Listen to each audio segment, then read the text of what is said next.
एक महिला सड़क के किनारे कपड़े बदल रही थी। तभी एक अनजान आदमी वहां से गुजरा। वह यह देखकर चौंक गई और तुरंत कार के पीछे छिपकर अपना बनियान पहन लिया।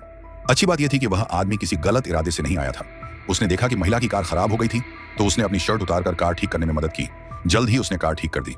महिला ने उसकी मदद के लिए धन्यवाद कहने के इरादे से उसे अपनी कार में लिफ्ट देने का फैसला किया, लेकिन उसे नहीं पता था कि यह उसके जीवन का सबसे बड़ा गलत फैसला साबित होगा। शुरुआत में वह आदमी बहुत सभ्य और शालीन व्यवहार कर रहा था। वह महिला से हंसते हुए बातें कर रहा था, लेकिन जैसे ही कार सुनसान रास्ते पर पहुंची, वह आदमी अपनी गंदी हरकतें दिखाने लगा। उसने अश्लील बातें शुरू कर दी और महिला को लगातार परेशान करने लगा। महिला यह सब सुनकर चौंक गई। उसे यकीन नहीं हुआ कि जो आदमी इतना सभ्य लग रहा था, वह असल में इतना नीच और गंदा इंसान निकला। गुस्से में महिला ने अचानक ब्रेक लगाया और उस आदमी से तुरंत कार से उतर जाने को कहा, लेकिन वह आदमी अपनी हरकतों से बाज नहीं आया। उसने महिला को घूरते हुए अपनी जगह से हिलने से इनकार कर दिया।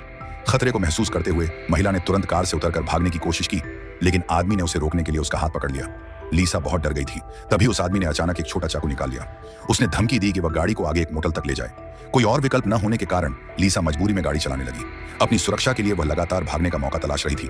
तभी उसने देखा कि आदमी ने सीट बेल्ट नहीं पहनी थी और आगे एक घुमावदार रास्ता था। यह एक मौका हो सकता है। यह सोचकर लीसा ने तुरंत योजना बनाई। उसने फैसला किया कि वह गाड़ी को घुमाव पर लगे बैरिकेड से टकराएगी और गति के झटके से आदमी को बाहर गिरा देगी। लेकिन सावधान आदमी को खतरे का आभास हो गया था। महिला ने गाड़ी की गति अचानक बढ़ा दी। आदमी डर गया और उसने स्टीयरिंग व्हील छीनने की कोशिश की। दोनों के बीच स्टीयरिंग को लेकर खींचातानी शुरू हो गई। गाड़ी तुरंत अनियंत्रित हो गई और सीधे खाई में गिर पड़ी। खुशकिस्मती से खाई ज्यादा गहरी नहीं थी। पता नहीं कितना समय बीता। महिला बेहोशी से जागी। वह ड्राइवर की सीट पर उलटी लटकी हुई थी। लीसा ने सीट बेल्ट खोली, लेकिन उसकी टांग में अचानक भयानक दर्द हुआ। पता चला कि उसकी एक टांग गाड़ी के दरवाजे में बुरी तरह फंसी हुई थी। वह अपनी टांग बाहर निकालने की कोशिश कर रही थी, लेकिन तेज दर्द उसके पूरे शरीर में फैल गया। वह ऐसा करने में बिल्कुल असमर्थ थी। जैसे ही आदमी के होश में आने का समय आया, लीसा ने जल्दी से पास गिरी हुई छोटी चाकू उठा ली ताकि वह अपनी रक्षा कर सके। तभी वह आदमी उसके पास आया। उसने देखा कि लीसा की टांग गाड़ी में बुरी तरह फंसी हुई है। वह आदमी उसे अपमानित करने लगा और गुस्से में बड़बड़ाते हुए वहां से चला गया। उसने लीसा को वहीं मरने के लिए छोड़ दिया। पहले से ही डरी हुई लीसा पूरी तरह हताश हो गई। उसने जोर जोर से मदद के लिए चिल्लाना शुरू किया, लेकिन इस सुनसान जगह पर कोई कैसे उसकी मदद के लिए आता। भावनात्मक रूप से टूट चुकी लीसा जोर जोर से रोने लगी। जल्द ही रात हो गई और वहां का तापमान अचानक गिर गया। लीसा ठंड से कांपने लगी। ठंड से बचने के लिए उसने एक स्वेटशर्ट पहन ली और गाड़ी का हीटर चालू कर लिया। इससे वह किसी तरह अगली सुबह तक टिक पाई।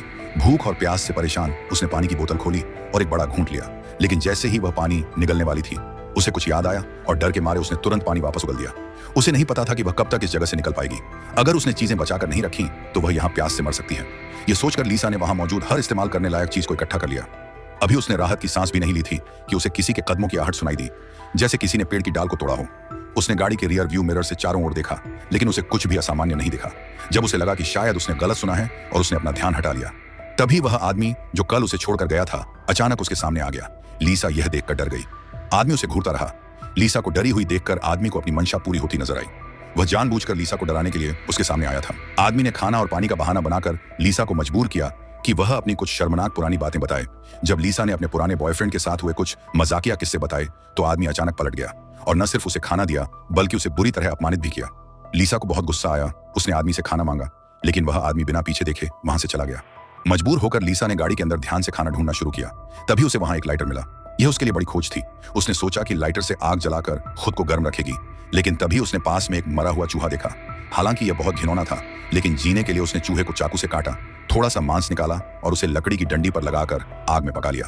फिर उसने जल्दी से वह मांस खा लिया, क्योंकि वह कई दिनों से भूखी थी। अगले दिन उसे फोन की रिंगटोन सुनकर नींद खुली। लीसा बहुत खुश हो गई और जल्दी से पास में गिरे फोन को उठाया। उसने तुरंत पुलिस को कॉल किया, लेकिन अभी कॉल कनेक्ट ही नहीं हुई थी कि वह आदमी फिर वहां आ गया। डर के मारे लीसा ने फोन छिपा लिया, लेकिन तभी छिपाए गए फोन की घंटी बजने लगी। आदमी ने यह देखा और पागल की तरह फोन छीन लिया। उसने फोन को जमीन पर फेंककर जोर से तोड़ दिया। लीसा नहीं समझ पा रही थी कि आदमी उसके साथ ऐसा क्यों कर रहा है, लेकिन आदमी ने कहा कि वह कुछ और नहीं, बस इस प्रक्रिया का आनंद ले रहा है। इतनी विकृत बात सुनकर लीसा पूरी तरह निराश हो गई। उसने आदमी से उसे छोड़ने की प्रार्थना की, लेकिन आदमी ने कहा कि अगर लीसा उसकी एक शर्त पूरी करे तो वह उसे बचा लेगा। लीसा ने तुरंत कहा कि वह कुछ भी करने को तैयार है। तभी आदमी ने लीसा के बैग से एक आरी निकाली और उसे उसके सामने रखकर वहां से चला गया। लीसा समझ गई थी कि आदमी का क्या मतलब है, लेकिन अब उसके पास और कोई रास्ता नहीं था। जीवित रहने के लिए उसने आरी उठाई और अपनी टांग पर रखने की कोशिश की, लेकिन जैसे ही उसने शुरुआत करनी चाहिए, उसे लगा कि वह ऐसा नहीं कर सकती। अब तक लीसा को कार में फंसे हुए 5 दिन हो चुके थे। वह भूखी प्यास से बेहाल थी और पानी की बोतल भी पूरी तरह खाली हो चुकी थी। आखिरकार हार मानकर उसने अपनी पैंट की बेल्ट खोली और अपने ही मूत्र को पीने का फैसला किया। जैसे ही उसने थोड़ा सा पिया, तेज बदबू और अजीब स्वाद से वह परेशान हो गई, लेकिन जीने के लिए यह उसका एकमात्र सहारा था। तभी अचानक आसमान में बारिश शुरू हो गई। उसने तुरंत एक प्लास्टिक बैग उठाया और खिड़की से बाहर करके उसमें बारिश का पानी इकट्ठा किया। फिर उसने भरपेट पानी पिया। तभी उसे दूर से एक कार के इंजन की आवाज सुनाई दी। उसने जोर जोर से मदद के लिए चिल्लाना शुरू किया, लेकिन जब उसे जवाब मिला तो उसने देखा कि वह वही आदमी था जो फिर वापस आ गया था। तभी लीसा को एक योजना सूझी। जैसे ही आदमी उसके पास आया तो उसने देखा कि लीसा कार में बेहोश पड़ी है। उसकी टांग पर आरी के निशान थे और ऐसा लग रहा था जैसे उसकी सांसें बंद हो गई हों। आदमी ने एक लकड़ी की डंडी से उसे जांचने की कोशिश की, फिर धीरे धीरे कार के अंदर घुसने लगा। उसे पता नहीं था कि लीसा ने एक छोटी चाकू अपने हाथ में कसकर पकड़ी हुई थी। जैसे ही आदमी पास आया, लीसा ने सीधा चाकू उसके शरीर में घोंप दिया। आदमी दर्द से कराहने लगा। औरत ने जल्दी से अपनी कार की चाबी छीन ली और फिर अलार्म बजा दिया। आदमी जल्दी से ऊपर गया और अलार्म बंद कर दिया, लेकिन अलार्म की आवाज ने पास के पुलिस वालों को वहां बुला लिया। आदमी ने झूठ बोलते हुए कहा कि उसकी कार में थोड़ी दिक्कत आई थी, लेकिन अब वह ठीक हो गई है। पुलिस ने उस पर भरोसा कर लिया। जैसे ही पुलिस जाने वाली थी, तभी उन्हें नीचे खाई से किसी के मदद मांगने की आवाज सुनाई दी। उन्होंने आवाज का पीछा किया और लीसा की दिशा में जाने लगे। बचने की उम्मीद देखकर लीसा ने जोर जोर से मदद के लिए चिल्लाना शुरू कर दिया और लगातार हॉर्न बजाने लगी। लेकिन आदमी ने कहा कि पुलिस ने गलत सुना है और बारिश के कारण ऐसा हुआ है। आदमी की बातों में आकर पुलिस ने मान लिया कि बारिश के कारण उन्हें आवाजें सुनाई दी और वहां से चले गए। तभी बारिश तेज होने लगी और पानी का स्तर बढ़ने लगा। थोड़े समय में पानी कार को पूरी तरह डुबो सकता था। औरत ने अपना सिर ऊपर रखने की कोशिश की, लेकिन इससे कोई फर्क नहीं पड़ा।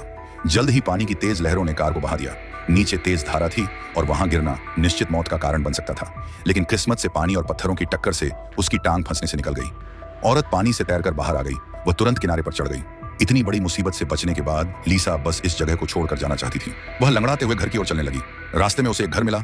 उसे लगा कि अब वह बच जाएगी, लेकिन तभी उसने अंदर से किसी के मदद की आवाज सुनी। वह चुपचाप अंदर झांकने लगी तो देखा यह वही दरिंदे का घर था। वहां एक पुलिस वाले को मार दिया गया था और बिस्तर पर एक जवान लड़की बंधी हुई थी। जब दरिंदा ध्यान नहीं दे रहा था तो लीसा चुपचाप अंदर गई और लड़की की रस्सी खोल दी, लेकिन तभी दरिंदा फिर से आ गया। उसके कदमों की आहट सुन लीसा ने बिस्तर पर रखी पिस्तौल उठा ली और दरवाजे के पीछे छिप गई। लड़की ने ऐसा दिखाया जैसे कुछ हुआ ही नहीं। जब दरिंदा बालकनी पर गया और ध्यान नहीं दिया तो लीसा ने पीछे से जाकर उसे नीचे धक्का दे दिया। दरिंदा जमीन पर गिरकर दर्द में कराहने लगा। दोनों लड़कियां धीरे धीरे पास जाकर देखने लगीं तो पता चला कि उसकी टांग शिकारी के जाल में फंस गई थी और बुरी तरह जख्मी थी। उसकी हालत देखकर साफ था कि अब वह कुछ नहीं कर सकता। लीसा ने उसे खत्म नहीं किया, बल्कि जो बातें उसने लीसा से कही थी वही उसे सुनाकर अपमानित किया। फिर उसे एक छोटी चाकू थमाई और दोनों लड़कियां एक दूसरे का सहारा लेकर वहां से निकल गईं।